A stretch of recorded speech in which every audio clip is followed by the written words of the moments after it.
Welcome back, everybody. You can see our course outline here. We've done everything in this course outline. And if you're catching this video on YouTube, because I think I'm just going to put these videos on YouTube. If you're catching on YouTube, all of these videos are already here on YouTube on my channel, so you could go check them out. But down here, we're moving into this new section about essential AI skills, and particularly for students. Though if you're catching this video out there in the wild on YouTube, and you're not a student, there'll still be a lot of value in this video to learn about artificial intelligence. But we're going to learn some amazing things. These are all the different videos we're going to go through here in this section. So you can pause this video right now if you want. And you could read through what we're going to talk about for talking about AI. And then in this video right now, we're going to do this right here. So if you want, you can pause the video and you could read that right there. But just to give you a little bit of a preview, we're going to learn about Plod. And no, I don't want Plod to send me notifications, but I do think Plod is pretty awesome. And we're also going to learn about Google AI Studio, because there's a lot of stuff out there. There's a lot of tools out there. AI is transforming the world. And Google AI Studio is relatively new, and most people don't know about it. And so, you know, it's something which is good to know about.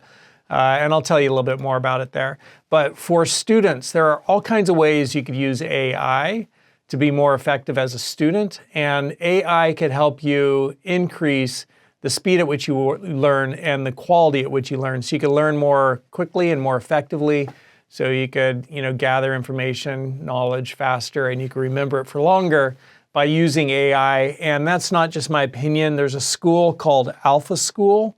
And so Alpha School AI, right? You could read about it. It's a private school, but they have a 2-hour learning model. So each day the students learn in 2 hours what most students spend all day learning at other schools. And those students are in the top 5% or some crazy statistic, but they use AI to do it. And so they just sit down with an AI and have the AI teach them whatever it is they have to learn. And the AI is really skilled, AIs that are available to you and I are really skilled at being able to, convey information and understanding to people. So that's just an example of how AI is being used to help students learn more effectively as the Alpha School. But here are some things that you can do with AI. You could have AI teach you. You can ask it to explain something to you. You say, explain this to me like I'm a beginner. You could say, give me an example, give me another example, give me a harder example, give me the easiest way to understand this, give me another way to understand this. So just by having this dialogue with AI, by communicating with it, one of the things that makes it really a powerful learning modality is that you are engaged in a communication with a machine, but you are engaged in communication, and that communication is meeting you exactly where you're at. So you're able to ask questions, you're able to explore concepts, and this is a shift in our paradigm for how we normally learn, because we're used to learning by listening to somebody. You're listening to me right now, this is traditional learning. Or we would learn by reading something, right? Where there's like a textbook and we just read it. And there wasn't that communicative, engaged dialogue back and forth. And humans, I've mentioned this in previous videos, humans, we evolved to learn by talking with each other, by asking questions, by clarifying things where we're confused, right? And so everybody's at a different place. So that's really hard if you're in the classroom and there's like 10, 20, 30 other students. It's really hard for one individual just to be able to have a dialogue with the teacher and have the teacher meet that one individual right where they are, because there's 29 other students in the classroom. But with the AI can meet you right where you're at, and it could explain stuff to you, and you could ask questions and you could clarify. And so that really helps people right where they're at. That's known as adaptive learning. It's the machine is adapting to exactly where you're at to help you learn. And so you could use AI in that way to do it. And we'll see a little bit of an example how to do that here in just a second. Well, I guess we'll just do it now. So there's different large language model chatbots. So ChatGPT is a large language model chatbot. Grok is a large language model chatbot. Gemini is a large language model chatbot. Claude is a large language model chatbot. Perplexity is a large language model chatbot. And so I've listed these out here: ChatGPT, Grok, Gemini, Copilot, Claude, Perplexity. Notebook LM is also a Google product. So Notebook LM and Gemini are both Google products. And Udio and Vio and more. There's all these different AI tools that are out there. There are so many different AI tools. I have this folder here, and here are all the different categories of bookmarks. And like, here are the ones that are the LLM chatbots. And then, there's different AI tools in those different folders. But there's a lot of different tools that are out there. So you could go to those tools and you could talk with them. And you could talk with them by chatting, by typing, but you could also talk with them by going in and pushing this use voice mode right here. And if you click use voice mode, it will actually start to dialogue with you in a human way. So we've demonstrated this already throughout this course, through all these videos, but you just click this and you can start talking with it. And so this is something that you could do when you're like driving, right? Keep your eyes on the road, but when you're at a red light or before you start driving, you could turn on voice mode and you could just set your phone down and you could have a conversation with the AI just like you might have a conversation with a human, a friend, a family member. While you're driving, friend, family member, another human might call you up while you're driving and you'd be doing your hands-free thing, talking with them while you're driving, right? You could also do that with the AI and you could talk with the AI about whatever it is you're learning. And you can say, hey, I've got this quiz, please prep me on my chemistry quiz. I want to review this stuff and I'm unclear on this thing. Can you tell me more about this other thing? Can you explain that a little bit more fully to me? Do you have an analogy to help me? I don't quite get it. You just keep asking questions until you understand it. And you can talk with it in that way. So that's a pretty powerful, amazing thing. So some other ways that you could really use AI to help you learn is you could take a picture of whatever you're learning. Right? So let's say you're working with a textbook. You can take a picture of the first 10 pages in a chapter. You could upload those images to something like Gemini, right? So here's Gemini, and you'd upload those images here, click there, add files. And you'd say, hey, I'm learning this. I don't like the way the textbook is explaining it. Can you help me understand this? I'm a beginner to all this. Please explain it to me, right? And it'll go through and look at those images you've uploaded and then start helping you understand it in a more, in a way that's best for you, right? You could help tailor it. You could guide it. You could say, give me another example, make it simpler, give me a harder example, right? Clarify this thing. You're now having this engaged active learning as opposed to passive learning. And you can do that. You can take pictures and upload whatever it is you're learning. You could also upload a presentation. So a lot of times in classes, you could go into, the class website online. Like at my college, we use Canvas. And so every class has like a Canvas homepage, and the Canvas homepage has stuff that, they're all different for every class. But like a lot of times professors will upload presentations there. Like these are the presentations the professor uses during their lecture. So you could download those presentations, you could upload them to some chatbot, you could say, hey, teach this to me, right? And the chatbot will look at that presentation and then start teaching you those concepts. And you could start dialoguing about it. And then when you're driving, you could, have conversations with the AI about it while you're driving. And so all of that is really powerful to help you learn whatever it is you're trying to learn. There's also something that, there are different devices out there that will record audio. And so you could get one of these devices like Plod. So here's Plod. And Plod will record for like a crazy amount of time. I don't know where it says it in here, but it records for like, 2.5 days of recording time or something like that.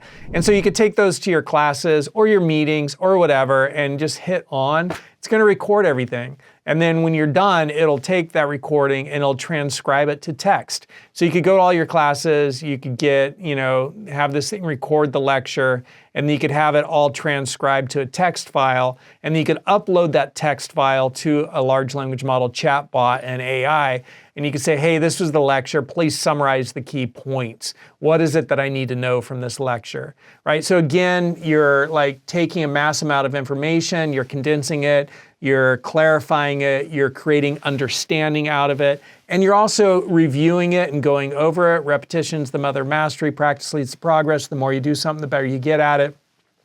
And you're also engaged with the learning, right? You're being an active learner, not a passive learner. And so all of that's going to help you learn more quickly, more effectively. You're going to learn stuff faster. You're going to remember it for longer because you're using all of these techniques. And so this is like really good to know about if you want to learn stuff. And that pretty much applies to every human. Like everybody should want to learn. Like why would you want to stay ignorant? Why would you want to stay in the dark? Why would you want to stay unskillful, right? The more knowledge and skills you can acquire, the more effectively you're going to be able to operate in the world in all areas, emotionally, socially, psychologically, intellectually, physically, your physical fitness, your financial health, right? Physical health, financial health, mental health, which is like, what you know, and your emotional health also, everything up here in your mind. So physical, financial, mental, and social, all that stuff's going to improve. All those areas of your life are going to improve if you're learning more effectively. And so why not learn more effectively? Why not leverage these tools so that we could, learn stuff faster and remember it longer? Why not also apply these principles that we know about learning, and use those principles to help us learn more effectively. So being engaged, being active, reviewing stuff, condensing it, asking questions, clarifying, like all those things can help you learn more effectively. And then that's going to help you be more effective in your life.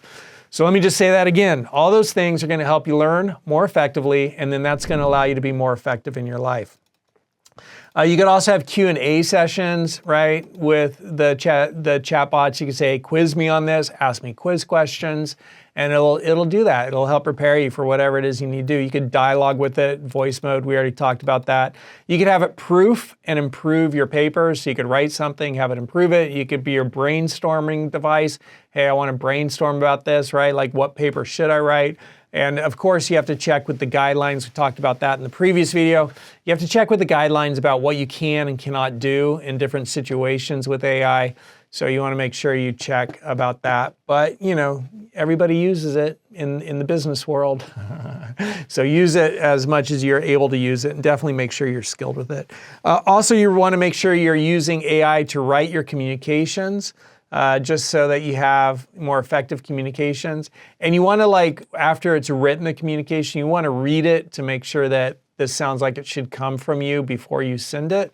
And so, for instance, a lot of times emails generated at ChatGPT will say something at the beginning like, I hope this email finds you well. And that just is like stock for whatever reason. It just comes out of ChatGPT. But anytime somebody sends me an email and it starts out, I hope this email finds you well, I'm like, okay, they aren't aware yet that makes it sound like it was written by AI. And I want everybody to use AI to write their communications. But at the same time, I also want people to proof it and to remove things which make it seem generic, right? And not personal, and not like they didn't take a little bit of time to at least read it and remove the stuff out of it that sounds like boilerplate that's just coming from the AI engine. So if it does output, I hope this email finds you well. I hope this message finds you well. Delete that line. That's my 2 cents. All right, so it's a little bit about some of the different tools that are out there. And I think I mentioned I was going to say a little bit more about Google AI Studio. So that's right here. So my favorite chatbots, I'll also talk about that right now. So my favorite chatbots right now are I'm losing favor with ChatGPT is losing favor with me. It's still okay. It has its own personality characteristics. And I think that's an important thing to say, is that all these different AIs operate in different ways. And one of the ways I think about these AIs is that they're like different people, really genius level people. And they have their quirks, and they have their strengths, and they have their weaknesses, which means some of them will do some stuff better than other ones. And so ChatGPT is really good at bullet point synthesis. It's still pretty strong. It's still one of my go-tos, but I also find a lot of value in Grok. I also find a lot of value, Google Gemini is probably my favorite right now. I also really like the way Claude writes. Claude is really amazing with writing. Well, pretty amazing. It's amazing for just short form business writing. It's not doing so well with literature. I asked it to try to write some literature last night, and I was like, but the short form business writing was all really great. Perplexity is another one that's out there. You might play around with it. And a lot of these will have student plans. And so that's really important to mention. Also, you could say, hey, Perplexity student pricing, right? You could go look for that. And there's education, it's like $5 a month. And I think Gemini is free for students for a year at this point right now. So you can just look around. But those are the different chatbots. Then Google AI Studio is like, it's a place where if you reach your limits, like I hit my limit with Google Gemini Nano Banana. And so here, create images with Nano Banana, which is kind of weird. Nano Banana Pro is now Gemini 3 Pro, right? So they're rebranding it because, I don't know, maybe they acquired a company called Nano Banana or something with that technology. But their image creation is amazing. And I ran out last night on my limit of creating images. And so I came over to Google AI Studio where you could pay for each thing that you do. And so to create an image here is like 13 cents an image or something like that. I was like, that's fine. I was creating them for a work thing. And I just needed to create like 100 images. And so it came over here to Google AI Studio and I just paid for it. And you could also come over here to do like higher level stuff like with video and things like that. So it's a little bit more technical. It takes a little bit of a moment to set it up. But if you're not sure how to set it up, you can take a screenshot of this. You can upload this to Gemini and you can say, hey, how do I set up Google AI Studio? How do I connect my API key? What do I need to do? Right down here it says get API key right there. And you could ask Gemini, how do you get Google AI Studio set up? And Gemini will walk you through what you need to do, right? All right, so that's Google AI Studio. Those are the different large language model chatbots. And I think Midjourney would also be worth mentioning just as we're talking generally. Midjourney is pretty cool for imagery. And but they were kind of the industry leader until Nano Banana came out, which is now Google's deal, but still a pretty extraordinary place right there. And then also, obviously, music creation. So you could do AI music creation. And that, there's Suno and there's different ones, services that will create music. Udio, I used Udio before. That was pretty amazing. And like one of my favorite AI music songs is somebody took 50 Cent. Stop. Somebody took like 50 Cent AI and they did his Get Rich or Die Trying album. They did it all as blues and noir soul and Motown. This is like surprisingly, there's some great songs on this. I'm like, I love that song. Like here, let's just go here. We're not gonna listen to it. But if you look at the songs here, What Up Gangsta is pretty great. Patiently Waiting and Many Men, both really great. Into Club was because it's just like that song is so epic in its original version. It's almost hard to see for me to hear any other version being better. 21 Questions is amazing. This is an example of AI music, all made by AI. So that's extraordinary. All right. So that's a little bit of a high-level overview of some of the different tools that are out there and some of the different ways you can use them, particularly as a student.